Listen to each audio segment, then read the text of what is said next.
Nowadays, it's so easy to be on social media and be like, I have a business. Yeah. And you can. I'm not saying you can. But Yeah. you pressing shirts at your house. I feel Period. it. And you selling them on Instagram. That's. I'm all for it. But once you step out of that comfort zone of being in your house and putting up and having a brick and mortar, Yeah. there's a lot that goes up on that. And if you don't have capital, you don't have somebody to back you up, you don't have a partner that believes in it just as much as you do. Yeah. It may not go as far as you think it will.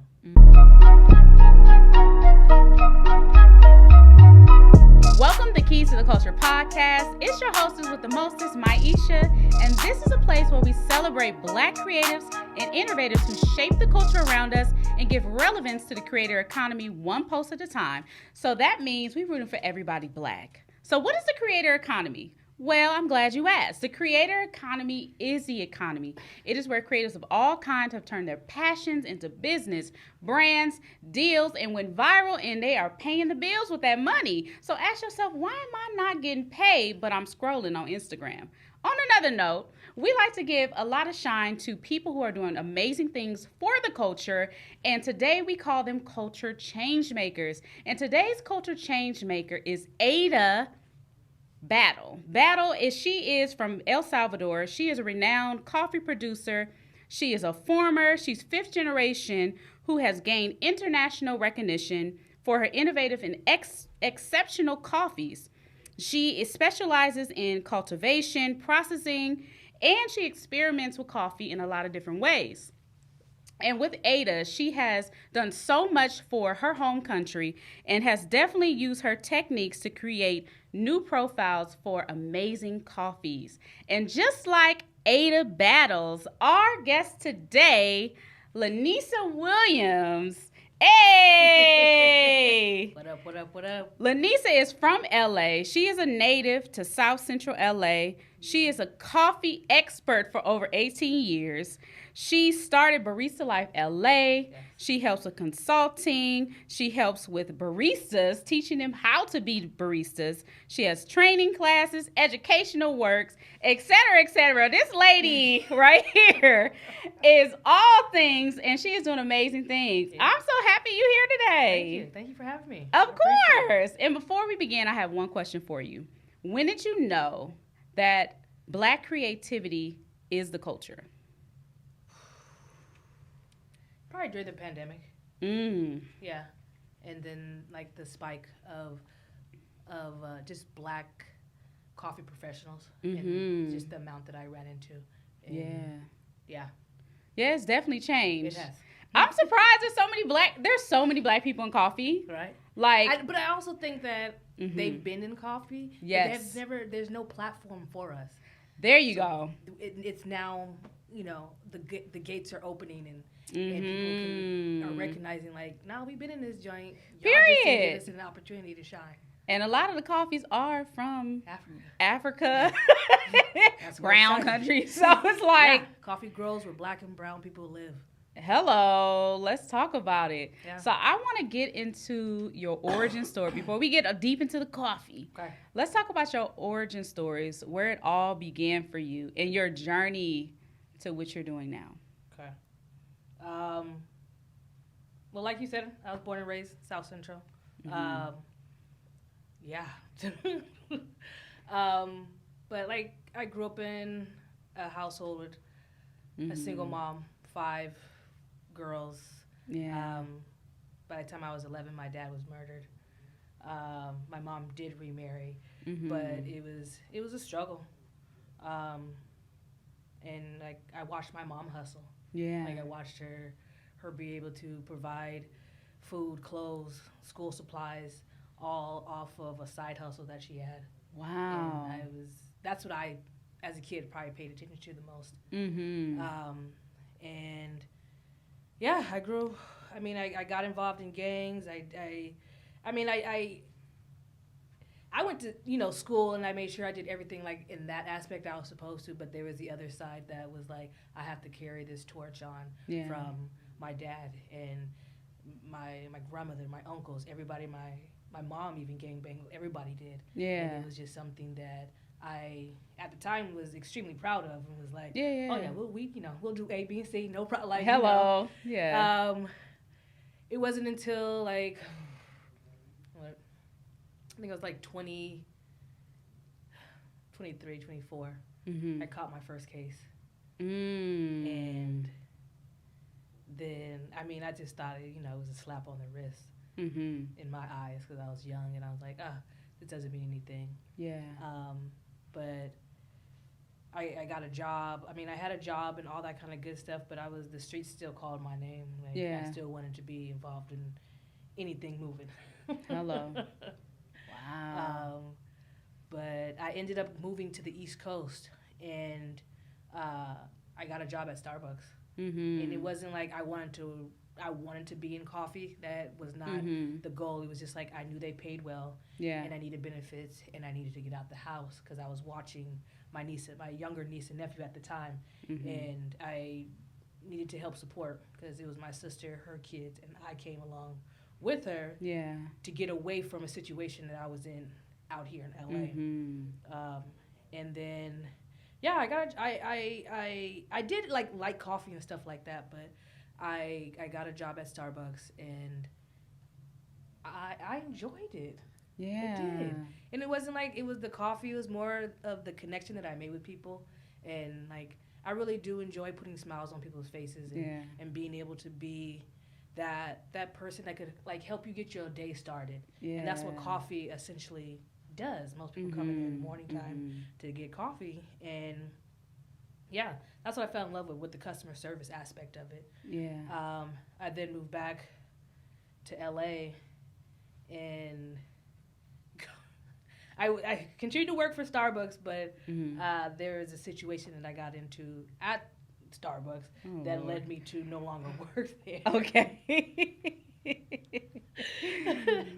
And then I was just I was working. I got a job at the Lego company, and then I took that.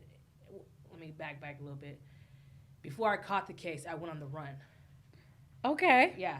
So I was not necessarily like I went on the run, but I had moved to Atlanta, and so the FBI had called my mom's house. Not the FBI. And they was looking for me, and my mom was like, she didn't, she was not like, oh, I know where my daughter is. But she was just like, I'll pass on the message. So she called me and was like the FBI just called and looking for you. Yeah. And she asked me like, did you do it? And I was like, yeah, like I ain't gonna lie to I ain't gonna lie to my mom. And first of all, I don't need nobody like banging down her door looking for me. Right. Like, so I flew back. Okay. Okay. We're gonna back. Okay. During that time, did you get your hands on coffee at that time, or was it when you went to Starbucks? You got trained there, and that's where all the training happened. Okay. So I did drink coffee like growing up. Like my mom I would ask for that when we would be at church. I'm like, coffee? Can I get a little bit the rest of your coffee, because there was no Kool-Aid and sugar at my house. But when you got to church, that was like period. Psst, you, come here. Yes, you. Have you been struggling to stay consistent with your content? We've all been there. You told yourself you was going to post about a year ago, but you have yet to post today. But don't worry, I got you covered. Introducing the Ultimate Content Calendar Blueprint. It is a guide that will show you how to stay consistent with your content for the next 30 days and beyond. It's filled with tips, tools, and ideas to help you take your content to the next level. And guess what? It's completely free. So don't wait, because it's going to go out fast. So make sure you download the Content Calendar Blueprint today. And I was like, I want that. So that's where I got like my taste of coffee. But that's like instant coffee, like back in the day, Folgers. Or the one with the red. I can't even think of it. Nothing comes closer than home. Okay.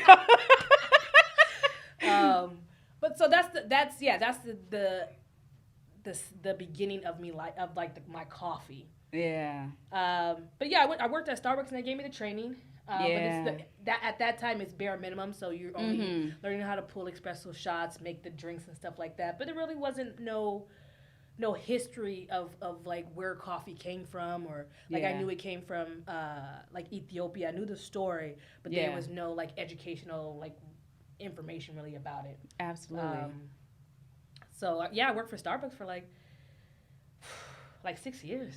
Whoa. Yeah, but I did try to just obtain as much information as I could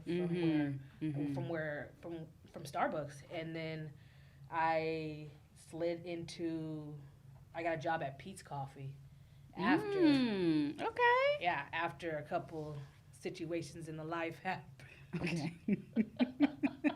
But I got a job at Pete's Coffee, and that's where I had like my wow moment. I had a supernatural Ethiopian coffee. Ooh, that sounds good too. Man, and it tastes and smelled just like blueberries, and I didn't understand that. And I was like, I'm looking at the bag like artificial flavoring or something like that. None of that was there, and they gave me a spiel of how it was grown on a volcano next to a blueberry farm, and it just absorbed the nutrients and the smell and the taste straight from the soil. And that blew my mind. And I was like, wait, what? And for me, that was like possibilities. There's endless possibilities. Yeah. And it wasn't until like I got out of jail. So while I was working at Pete's, I was also fighting the case. Ooh. And I had to fight that for about 8 months. And then I finally was just like, yo, whatever time you got to give me, just give it to me. Like, I'm not confessing to nothing, but just give me what y'all about to give me. And I did a year. And in that year, I had to figure out, like, how do I want to be remembered? Like, what kind of mark do I want to leave in life? Like, do I want to be known for just being in the streets and doing A, B, and C, or do I want to make some type of impact in my community? Yeah. And that's when I made my conscious decision. Like, we're going to have to, when I get out of here, we're going to have to figure something out because we can't go back to the old stuff. And I ended up calling my job back 3 days before I was being released. And I was like, yo, I'm about to be back in town. Can I get my job back? Yeah. And they're like, yeah, you can. Wow. I got out on Sunday, and I was back on the schedule on Wednesday. And for me, that was my sign to like, this is your second chance. What are you going to do with it? Yeah. And so for the past 7.5 years, it's just been focusing on building my coffee game and acquiring all this knowledge. I know. Giving Black coffee professionals a platform. Yes. Giving them some shine. So that's beautiful. You have quite a journey. I do. And it's crazy because when I first met you, I think one of the things we actually did bond over is the fact that my family was heavily gang related. And so I have quite a background myself. We'll talk about that later. But like, my family is deeply rooted into the community in LA County, but specifically Long Beach. Yeah. So we bonded over that initially. And then from knowing you, I have a taste for coffee now. Yeah. Like, I'd be like, girl, I need a cup of coffee. Like, I need some coffee. That's the goal. Yes, exactly. So with coffee, it drastically has changed your life. Oh, yeah. From a life of quote unquote crime to a life of passion for coffee. Yeah. So how has your life changed because of coffee as a career? I've experienced, or I've been places that I've never thought that I would be able to go. For instance, like I had to wait, but I got my passport. And then from there, I got invited to go to Guatemala.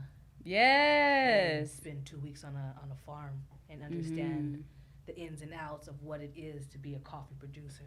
Yeah. I've just been able to travel everywhere. Like, and it's something that, like, as a kid, I always wanted to do, but in my mind, everything was limited because of my surroundings and what I was involved in or what I saw and what I knew I couldn't afford. Yeah.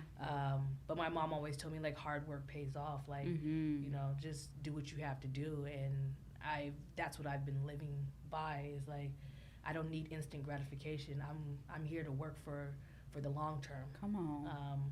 And yeah, I've met so many people, like, just people in Africa who reach out to me just purely on coffee, or like, I see what you're doing for the community, the coffee culture. I see what you're doing. Like, how do I be a part of that? And for me, that's just like, my note to keep on going. Like when I have doubts about stuff, like I get hit up randomly, or I've been asked to do stuff and like that I would have never thought, like being involved in the coffee like fest, which we have, the coffee convention, basically.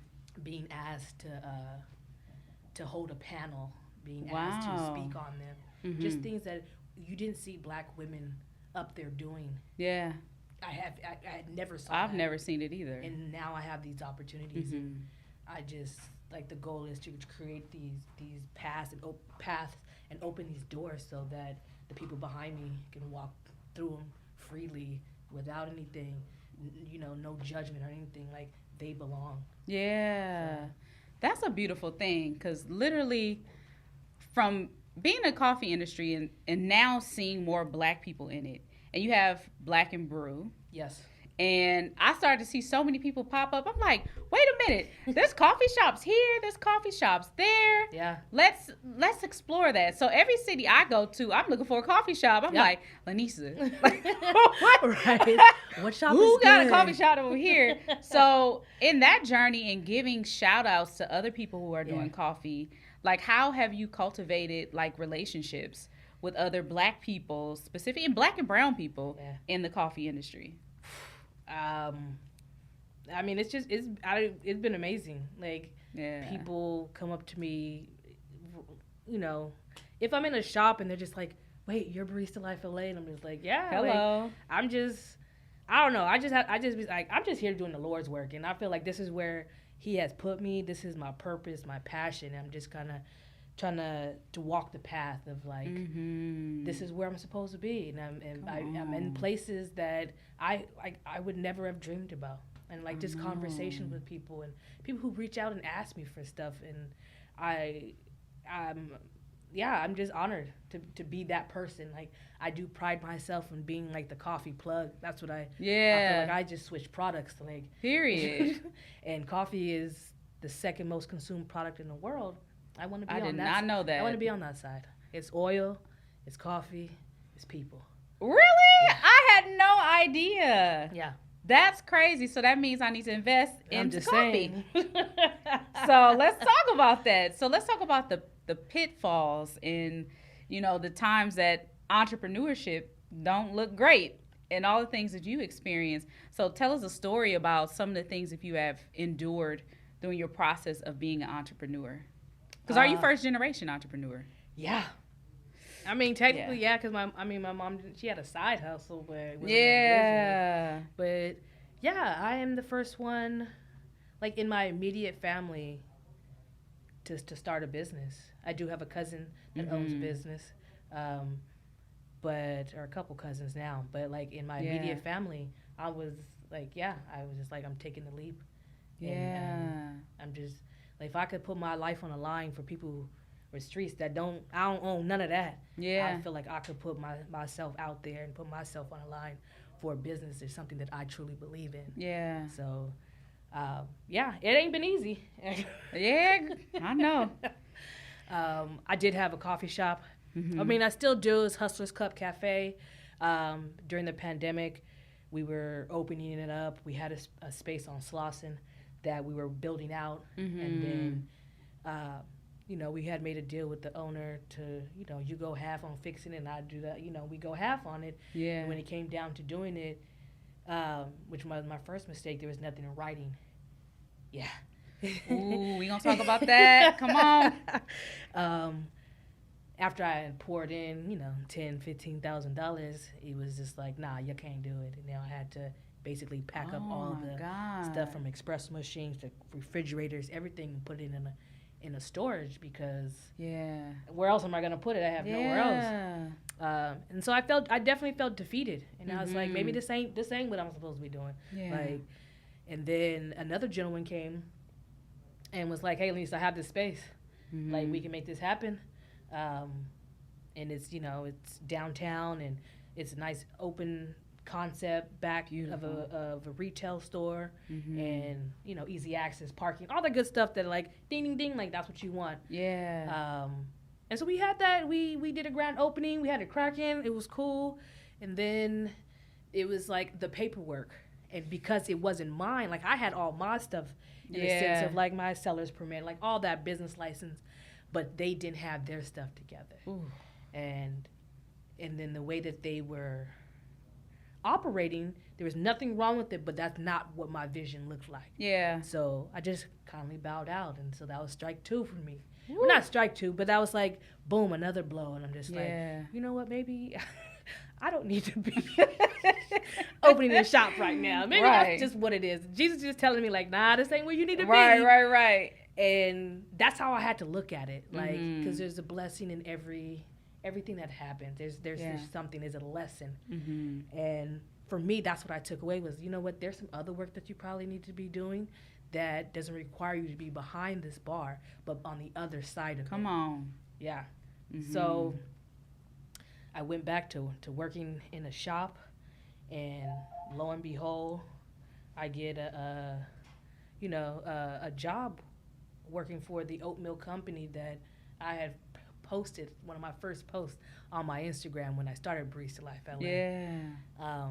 And I started, working for Oatly, and it's just been, that's been a blessing. I'm just, but there's still like ups and downs with like, I don't think that I'm going to get enough clients this month, or, and it's economy wise, and like, how are things going to happen? It's just like every day I try to take it as an opportunity to learn something, to just be better than I was yesterday, and to just, make sure I'm making an impact. Yeah. Whether it's just sending somebody a text or reposting somebody's thing that, is in a hard time, because I know what that's like. Oh, yeah. So I'm here to help whoever I can. Yeah, that's beautiful. You got such a good heart. Like, y'all don't know, this lady got such a good heart, and she's so sweet. Like, ever since I met you, you've been just giving, and supportive in every single way. And I've done the same with you. I'll pop up. Oh, yeah. Like, if I had something to do, I'll be like, I'm coming in real quick. Pop in, pop out, because, we support each other. And that's a beautiful thing amongst women to have. Yeah. Just a support system, and to be able to say, that is really my friend. Yeah. And they're going to show up whether they busy or not. Yeah. Or if they can't, they hit you up, hey, I can't make it. Yeah. But it's a beautiful thing to have that. And going back to a point you made about paperwork, because I think a lot of times when people get into business, they just think, oh, I just started a business, boom, this is what I need. They may not have their entity set up right. They may not have their license, your seller permits, certifications, which are we can talk about that, everything. But I have a business, but then also when it comes to partnerships and choosing the right partners, let's talk about that and how important it is to have everything in writing. Yes, it's definitely important. Yeah. I found out the hard way, that things need to be written down. There needs to be, I know we all like, oh, we had a verbal agreement, but nah, it doesn't work that way. I've been in coffee shops where like the health inspector have came in, and they don't have their stuff together. Yikes. You get a warning, and then they ask me, what do I need, and I'm here to help you, of course. But like those are the biggest things is making sure that your paperwork is correct, making sure that you do have your seller's license or your business license, like all those things. I don't think that we take all that into account. Like, I think nowadays it's so easy to be on social media and be like, I have a business. Yeah. And you can. I'm not saying you can. Like, you just, you pressing shirts at your house. I feel it. And you selling them on Instagram. That's I'm all for it. But once you step out of that comfort zone of being in your house and putting up and having a brick and mortar, there's a lot that goes up on that. And if you don't have capital, you don't have somebody to back you up, you don't have a partner that believes in it just as much as you do, it may not go as far as you think it will. License, taxes. Oh, Them taxes, that's what I'm working y'all. on right now. God. Listen, I think people don't look at those things. Yeah. We just easily want to jump into business because it's sexy. Yeah. It sounds good. It does. So I'm It the sounds CEO. great. I'm the owner. I'm the founder. And then you're like, wait a minute, but That baby. comes with a lot of responsibilities. Yes. And don't have a website. That's another thing. So there's so many things that comes to business. That's why I provide services, as well as you have consulting services, specifically for people who are going into the barista industry. Yeah. So let's talk about the services that you do provide. Yeah. So we do consulting, as in like we will come in before you even, paint the walls or whatever it is, and kind of give you a insight of like how your bar should be set up, or how your espresso machine should be facing. Just the basic, like the small things that people, because I was one of them who get overwhelmed with those things, like how should it be placed. Like, so we come in and we go through the whole thing with you. We make sure that you do have like your seller's permit, you have a business license, all those things are intact, and then we have trainings from those who brew coffee at your house with a Mr. Coffee, all the way to you opened up a coffee shop and you need your staff trained. You need a menu curated. Yeah. You need to know what drinks are the popular ones, or at least how to make them, because there's a lot of them out there that people, they say it's one thing on the menu, but that's not what I got. I've experienced that. Yeah, we do barista trainings. We do cuppings, where we're actually tasting coffee in its purest form. Wow. I just got accepted into a Q grading program. What? Which is only 12 black people got accepted. It's only Come on. It was for black people, or black coffee professionals, and they only had 12 spots, and I made it. And the Q grading is where you get to, you're the one grading the coffee. Yeah. And what that means is, like, there are some coffees out there that you can get that are 80s, 85s, or lower. But the coffees that these shops put up, and you can buy them for $30 a bag, are the 90s, 95s, close to 100. So what does those numbers mean? The purity of the coffee, like how good, how well the coffee is. Yeah, you want them 90s. Those are the ones that sell. Those are those anaerobic coffees that when you crack that bag open, it smells like peaches. Oh, like, my God. I currently... I want some. I got you. I got okay, it. Yes. But just being able to it's great in coffee, and those we need those people in the world, and there are not a lot of black Q graders, and it blew my mind that, like, I personally know, women wise, 1, 2, 3, 4. Oh my God. Yeah. Is that like in the U.S.? Yeah. Wow, yeah. Really? I'm not saying that there's only 4, but I'm saying, like, and I do have a nice network of black coffee professionals, but to be only 4 of them that I know, I'm just like, yeah, I had to, when I saw the application go out, I was like, oh yeah. Like, and I think it's a game changer.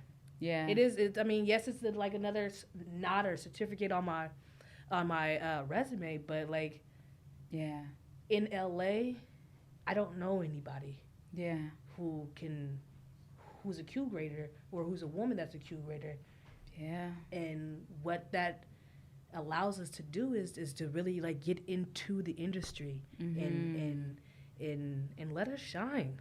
So beautiful. Yeah. So how important is representation, though? Oh man. 'Cause that, like, just imagine, like, little boys and little girls seeing that, or someone who wants to switch careers and love coffee but didn't think this is something that I can create a really thriving career. And that's right now, that's my goal, like, is to show that you can have a career in coffee, like most people.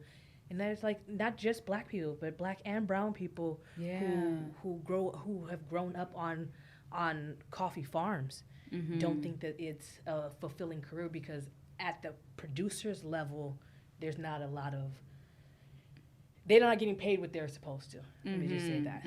But then here, when you don't see anybody black or that looks like you, you don't, there's no example. And like what I heard was like, if there's no example, be that example, be that blueprint. Like, and I think, I recently spoke at a high school for the first time. It was nerve wracking, but at the same time, like, this is something that I do. Yeah. And there's only one black girl in the class. Whoa. And I did it for 6 classes. And what I saw was only one at this school. And she emailed me. Jeez. Yeah, I cried. Oh my God. Because she said that you don't know how important it is to see a black woman in your position doing what you're doing. Like, I just needed to see visibility. And I was just like, oh shit. Like, yeah, I would have cried. Yeah, I did. And then she was like, my mom used to gangbang. Like, my mom would really like to meet you. And like, and I was just like, I was blown away. And I was like, this is why I do what I do. So that one little girl that I did see or spoke to can now feel like she's seen and heard. Yeah. Yeah. Oh my God. Y'all know I'm sensitive, so I'm gonna be quiet. Yeah. What are some skills that one has to possess to be successful in that industry? You have to have thick skin. You do. Because, I mean, the coffee industry is known for gatekeeping all this information. And I have to tell, I look at people like, it's coffee, bro. Like, it's something that we consume. Why is it that I can't know about this? Or why don't we want to reveal or give this information out so that it could even be better?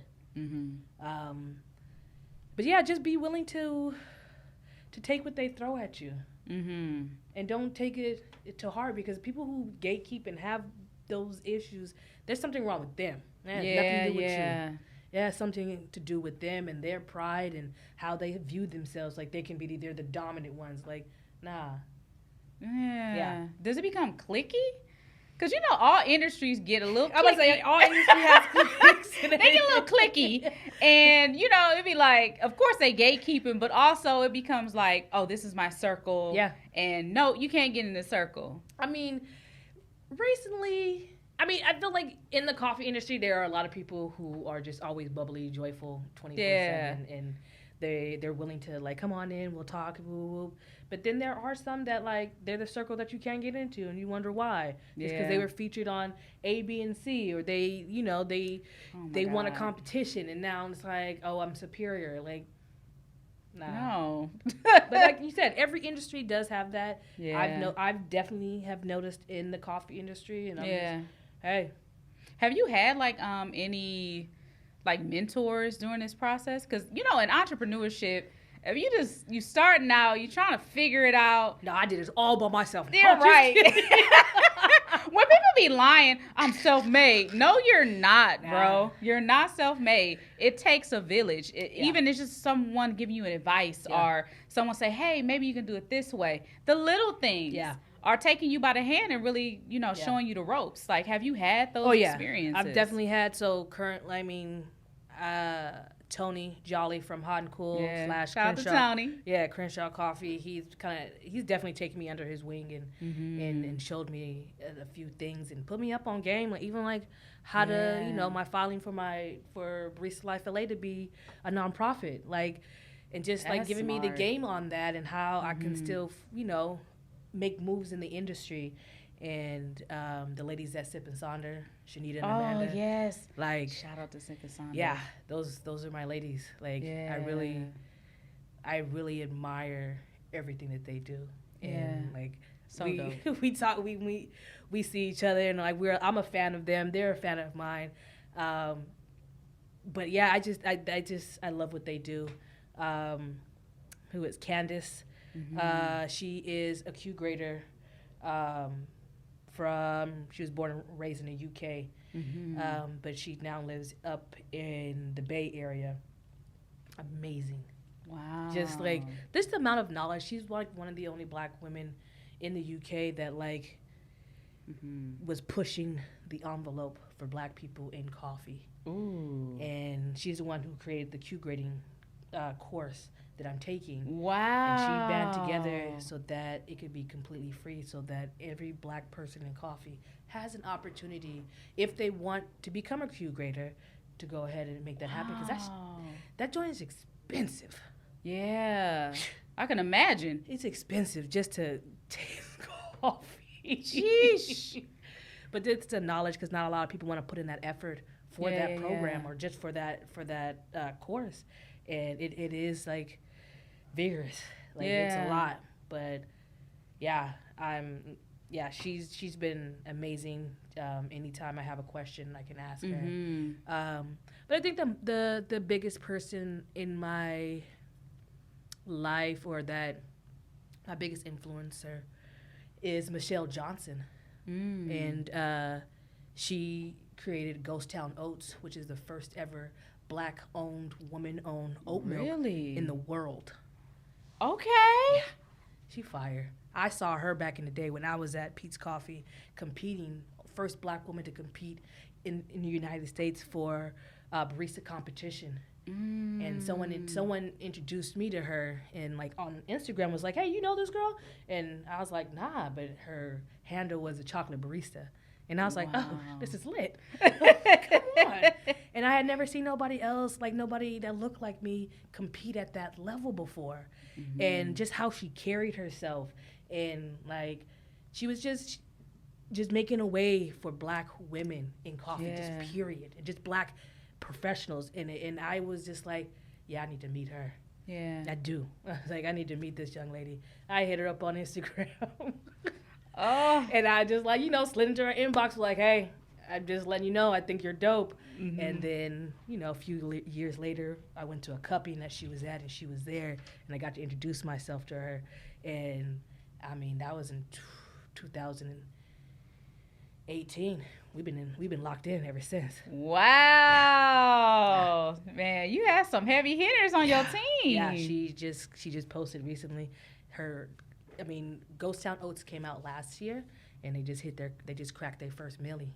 So they're a $1 million company. Yeah, and she's CEO. It's her, and I'm just like, I'm in awe. I'm just like, you's a bad bitch. Yeah, she killing the game. All the way. Shout out to the chocolate barista. Yes, Michelle Johnson. Yes, I love it. Those stories are really important. Like, just the journey that we all take.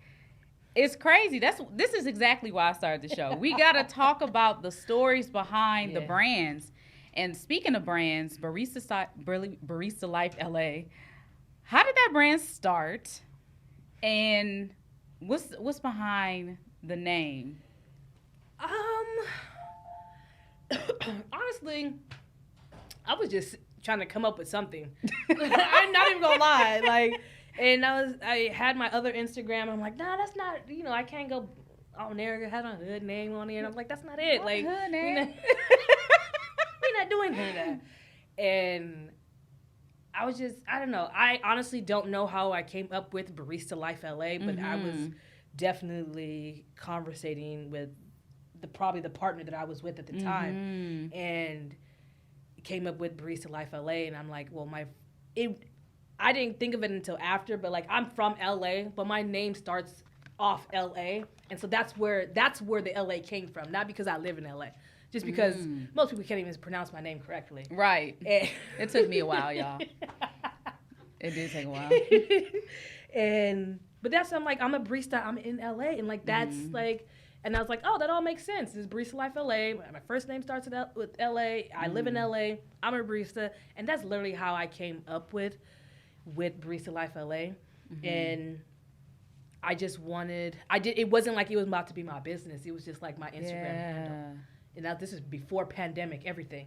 And it was just like, that's what I was just going, my handle was Barista Life LA, and all I wanted to do was show coffee content on there. And then I got into dropping educational, how to brew up coffee. And then I started featuring Black-owned coffee that I had never heard of, because I launched a platform on Instagram which is called Black and Brew. Yeah. And from there, shout out to Damaris for helping me. Yeah, Black shout Brew. out to D.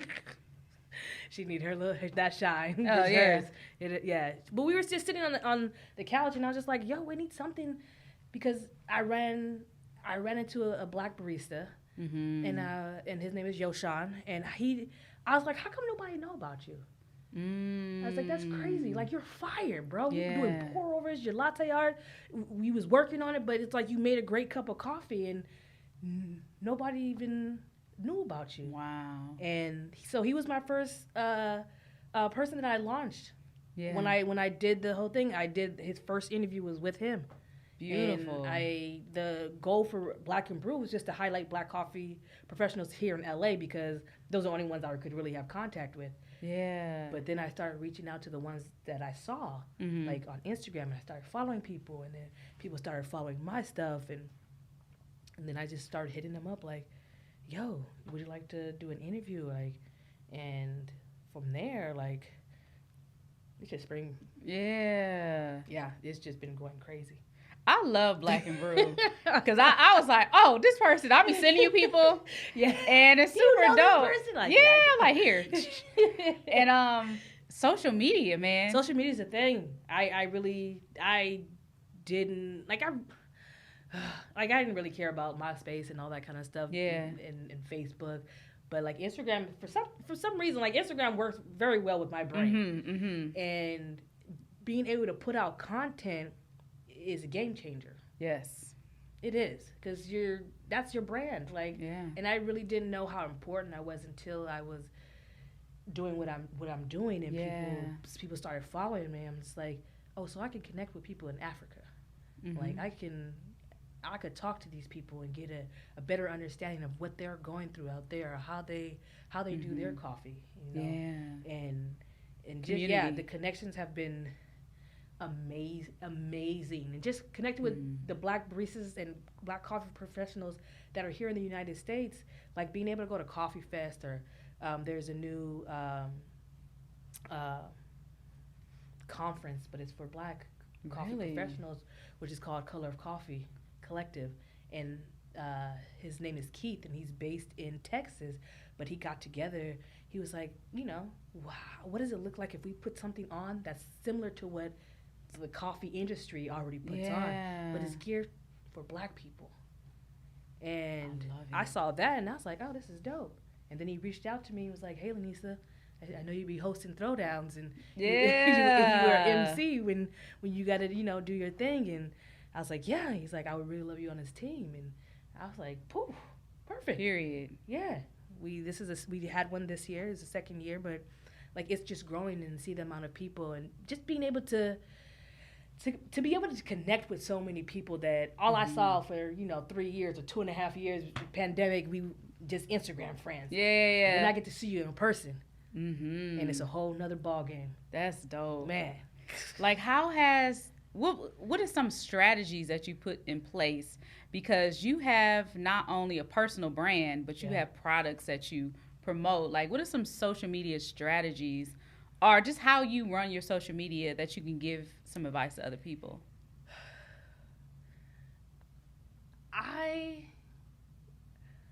Just do it, y'all. I mean, honestly, like I'm just myself. Yeah. And like I know I've posted stuff and people are just like, what? But I don't care. Like I don't. Like, this is just what it is. And I try to be on camera or wherever I'm doing whatever I'm doing. I just want to be my authentic self. Absolutely. I'm not here to sugarcoat nothing. I'm not going to play like I'm somebody else when I'm not. This is what it is. If you have questions, holla at me. I'm an open book. But like, for instance, I wear my own merch. I'm not about to be out here buying here. I mean, I do buy stuff. Don't get me wrong. But like, for me to walk around with a shirt that has my brand on it, it lets me know how far I've come. Yes. For one. The second, like, I have to always remember, like, you are the face of your brand. You have to carry yourself a certain way. You can't respond or pop off on motherfuckers like you used to. You're a walking billboard. Yeah, people are watching, and that's what I've learned. Like, people are really watching. Yes. And if everybody waiting for you to slip up or you know. See, now let's like talk they about are. that. And be like, oh, you did it. Like, I mean, it happens. And if it does, I just move on from it. Like, I'm not here to dwell on it or nothing like that. But, like, I push my products by I love to partner with people. Or different coffee companies. Yeah. From those who make the equipment all the way to those who are roasting the beans. Like, I have a huge thing about that. I love it. I'm like, I don't, it's not even for me to be on camera or doing anything, but I want to make sure that your guys' stuff is showcased properly. Come on. You know, and that they see somebody of color or somebody like me in my stature that I'm promoting this. And then that, you know, it's a given. I feel like it's a give because ain't nobody taking. So come on. But it's a give and they want to work with me on things, or they're here to sponsor me on events that I put on. Like, I'm here for that. Yeah. Because there's enough room for us all. It's enough room, y'all. Like, I'm in my lane, but there's a lane next to me and next to me. There's room for everybody to get up on this joint. Yes. Yeah. And on that note, I always tell people, just start. Yeah. Don't take it too seriously. And that's, I think, that worked out for me. Because, like, I'm normally not a talkative person. Like, I'm pretty quiet for the most part. But when it comes to coffee, that's the icebreaker for me. Like, I'm willing to just talk about it. Yeah. But, yeah, just do it. Like, and that's what I have to tell myself. Like, I be trying to post a video. I'm like, man, just post that joint. Yeah, just put it out there, Just put it out there, because you don't know who watching. You just need that one person to give you opportunity. You need one door to open to take you to the next level. Period. Just like this podcast. Right? If you want to promote on Keys to the Culture podcast, hit us up. Because you can do that. Promote your business, promote your brand, grow your brand, make some revenue. Yeah. Come on now.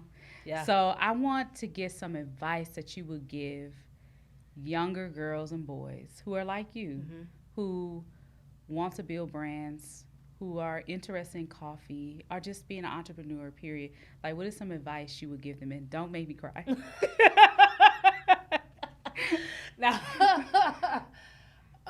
like you said, just do it. But, like, make sure you have a good team. That's what I learned. Make sure your team is solid. At least have some supporters, like people who believe. I'm not saying like everyone, because it's your dream and your passion. No one's going to have it as much as you do.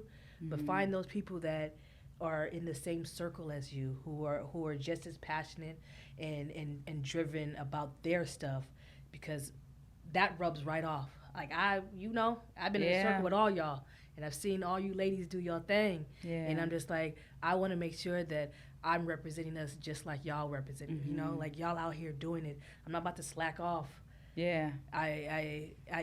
Make sure you have a good team. Make sure you have a vision.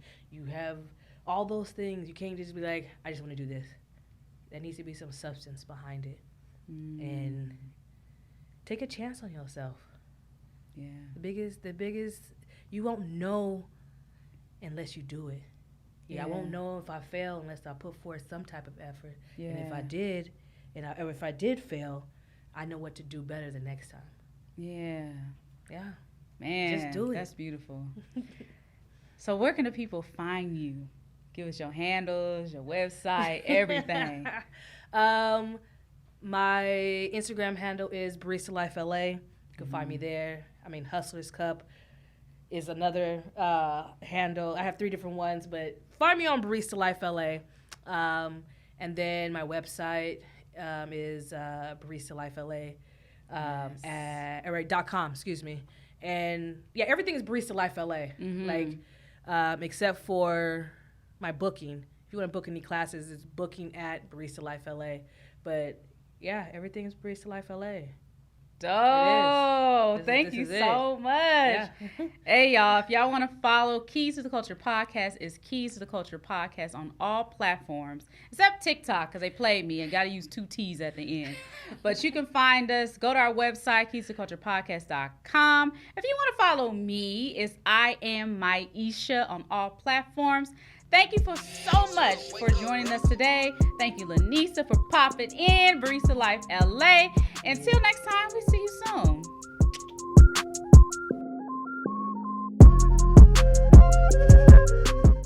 Hey, it's your girl girl Maisha from Keys to the Culture podcast. Are you a creative building a brand and want to take your business to the next level? Then listen up, because I got some exciting news for you. One of the fastest ways to reach your target audience is to promote on Keys to the Culture podcast. Why? Because we have some of the biggest names in the game, from musicians to CEOs to creatives and bosses of all kinds. So this is your chance to tap into our audience to grow your business to the next level. We work with small businesses as well as newbies in the game. So don't worry if you're just starting out, we got you covered. Are you ready to promote on Keys to the Culture podcast? Well, click the link in the bio to promote today.